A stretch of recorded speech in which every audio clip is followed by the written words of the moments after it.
Welcome to English Hindi grammar learning classes. और अभी हम वॉइस पढ़ रहे हैं और वॉइस में ट्रांसफॉर्मेशन देख रहे हैं, एक्टिव वॉइस से पैसिव वॉइस में कैसे चेंज किया जाता है। तो इससे पहले हम प्रेजेंट टेंस में देख चुके हैं, पास्ट टेंस का भी हम सॉल्व कर चुके हैं। अभी हम फ्यूचर टेंस में करेंगे। और फ्यूचर टेंस का एक सबसे बड़ा जो स्पेशलिटी है, विशेषता है, वो ये है कि सेंटेंस में शैल चाहे विल रहेगा। फ्यूचर टेंस को रिकॉग्नाइज करने का सबसे आसान तरीका ये है कि सेंटेंस में शैल या विल रहेगा, चाहे फ्यूचर सिंपल फ्यूचर टेंस हो जिसको फ्यूचर इंडेफिनिट कहते हैं, फ्यूचर कंटिन्यूअस टेंस हो, फ्यूचर परफेक्ट टेंस हो, फ्यूचर परफेक्ट कंटिन्यूअस टेंस हो, कुछ भी हो, विल और शैल तो रहेगा। तो जब विल और शैल रहेगा तो इसके आगे हमें समझना है।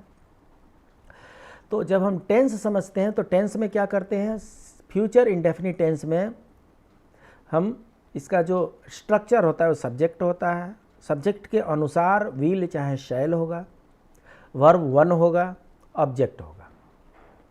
वर्ब का कोई फॉर्म इसमें याद करने की ज़रूरत नहीं पड़ती है। आपको याद तब करना है, लर्न तब करना है जब एक्टिव से पैसिव बदलना है। क्यों?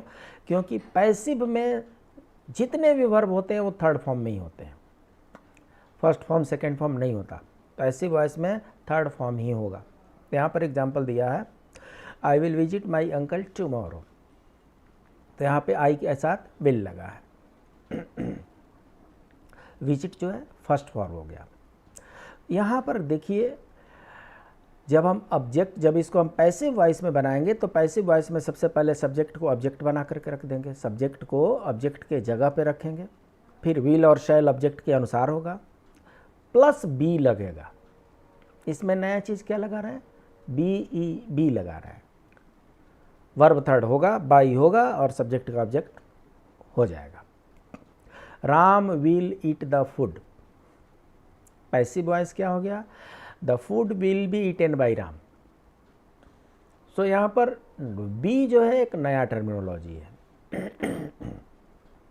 निगेटिव है तो विल के बाद नॉट आ जाएगा, और इंट्रोगेटिव है तो विल और शैल पहले आ जाएगा, और नहीं तो WH वाले हैं वो पहले आ जाएंगे। तो इस तरीके से फ्यूचर इंडेफिनिट टेंस में नया शब्द हम इंट्रोड्यूस कर रहे हैं, बी। विल और शैल तो पूरे फ्यूचर टेंस में रहेगा। तो ये रहा फ्यूचर इंडेफिनिट टेंस। इसके बाद से फ्यूचर परफेक्ट टेंस करते हैं। फ्यूचर परफेक्ट, जहाँ भी परफेक्ट आ गया, जहाँ कहीं भी परफेक्ट शब्द आ गया, इसका मतलब कि या तो हैज है, नहीं तो हैव है, नहीं तो हैड है, और वर्ब का थर्ड फॉर्म है। जहाँ कहीं भी परफेक्ट आ गया तो वहाँ पर आपको क्या करना है, सीधे सीधे विल और शैल के बाद से हैव रहेगा, हैज रहेगा, हैड रहेगा, कुछ न कुछ रहेगा। यहाँ पर फ्यूचर परफेक्ट टेंस है। फ्यूचर परफेक्ट टेंस में विल और शैल रहेगा, हैव रहेगा, और उसमें बीन ऐड हो जाएगा। जब टेंस हम पढ़ते हैं तो सब्जेक्ट प्लस विल और विल भी शैल भी होता है, और वर्ब का ING।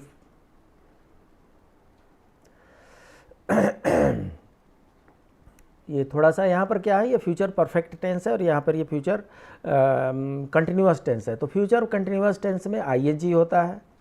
तो फ्यूचर कंटिन्यूअस टेंस में जो ING होगा वो एज इट इज़, जैसे हमने पास्ट कंटिन्यूअस में बनाया है, जैसे हमने प्रेजेंट कंटिन्यूअस में बनाया है, उसी तरीके से यहाँ पे बीइंग लगा देंगे।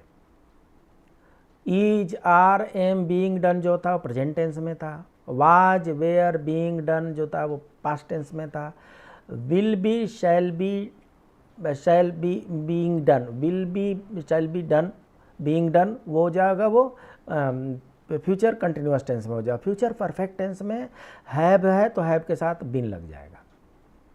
The food will have been eaten by Ram, थोड़ा सा बड़ा लग जाएगा, विल हो जाएगा, हैव हो जाएगा, बीन हो जाएगा, ये लगता है, बट ये फ्यूचर टेंस का यही इसका नेचर है। निगेटिव अगर होगा तो विल के बाद नॉट लग जाएगा। इंट्रोगेटिव है तो जो एक्जुलरीज वर्ब है वो बाहर आ जाते हैं, शैल, विल। अगर WH वाले हैं तो WH वाले बाहर आ जाते हैं, बाकी सेंटेंस एज इट इज रह जाता है। जो भी आपको इंट्रोगेटिव सेंटेंस जो दो तरह का होता है, एक तो एक्सिलरीज फॉर्म निकाल देते हैं जिसमें विल, यस और नो का आंसर होता है।